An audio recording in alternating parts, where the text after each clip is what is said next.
Hello, I wanted to do a quick review today of, I guess about 9 months of ownership of a 2022 Ford F350 Super Duty Tremor Edition. And just a few of the things that I've run into and my general impressions with the 7.3 liter and how my ownership experience has gone over a little longer term for 9 months. So a little bit about the Tremor here. I ended up opting for the 350 to get a little bit more payload with it.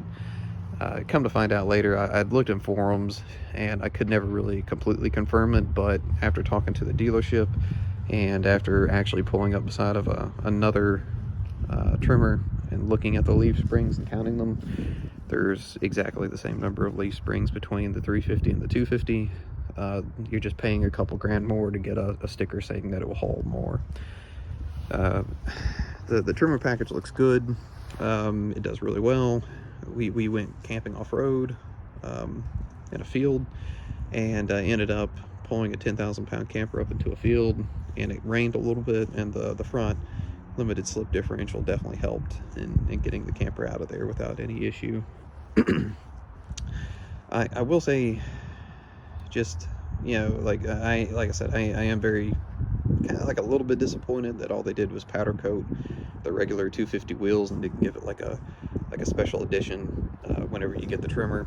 And then, you know, going around back, I will say, whenever you have a Super Duty and a Ford, the way that you hook up the safety hooks in the back doesn't work very well. I ended up getting these shackles to extend it down a little bit at Home Depot. That really did help quite a bit. Otherwise, it's nearly impossible to hook up the safety chains. Kind of just walking around the truck, like I said, it's been a good truck so far. If you have small kids or a short person in your family, they're not going to be able to get into the truck very easy unless you get the deployable running boards. Just from where they sit up a little bit higher, trying to get that aggressive look. And just overall, pretty sharp vehicle. I will say, one thing that I have had an issue with, I went to Ford today to get my first oil change and brought this up as a concern. So hopefully you'll be able to see this. But like looking at the door handles, there's some pretty deep scratches where it's gone all the way through the paint in 7,000 miles. Back here on the passenger side too, some pretty deep scratches that have gone through the paint. That was kind of a clue to me. There's been once or twice where I've dinged it or scratched it, and it's been way more severe than I would have expected, given just my past experience with other cars. And then I started looking here on the front when I was washing it, and there's just nicks and dings and stuff all over the place where it's gone through the paint. And at 7,000 miles, it should not be that bad. Like, you know, you can come over here and see it's gone through the paint here, gone through the paint here, just all over the place. And you can see here where I've touched it up, but there's like several spots around here where it's gone through the paint as well. So the official response from Ford is that, oh, that's normal, don't worry about it, rocks will hit the car and that will cause it to chip. But I don't really see how it would chip here due to a rock at the door handle. To me, that indicates that the paint is, there's something wrong with it. But so far, they don't seem to be standing behind it. Moving into the cab here. No real issues inside of it. I will say the charging port here is useless. It will not charge an iPhone. I've had 2 different iPhones since owning this, and it just has not worked well at all. The interior and the way it's designed and everything, it's good. You know, I like Ford overall. And one other thing that I didn't really consider whenever I first bought this, like you look at the touchscreen, it's just kind of, I don't know, I would say half but done. Because like if you look at this is exactly the same size as the old Super Duty truck.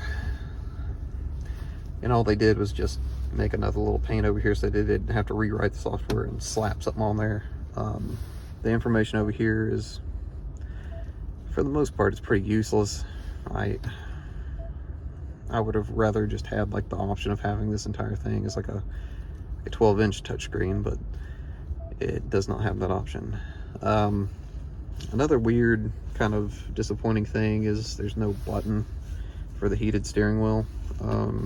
You have to go to the touchscreen here to get to the heated steering wheel. So if that ever were to screw up, yeah, that would be a problem.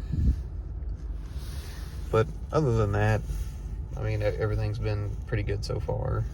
No real issues. And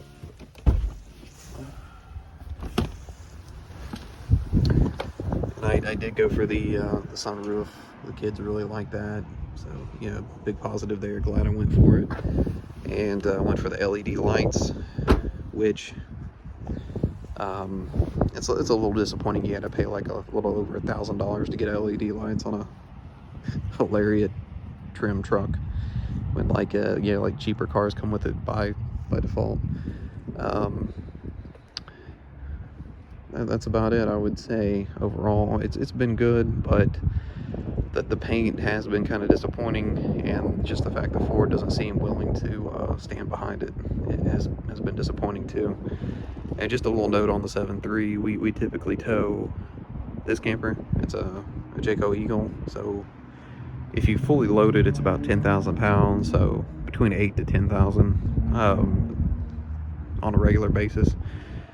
And it is bolted, no issues at all. We live in East Tennessee, so we've gone up, yeah, pretty decent sized mountains, and it'll hold 70, 75 so long as you get a decent run and go on it.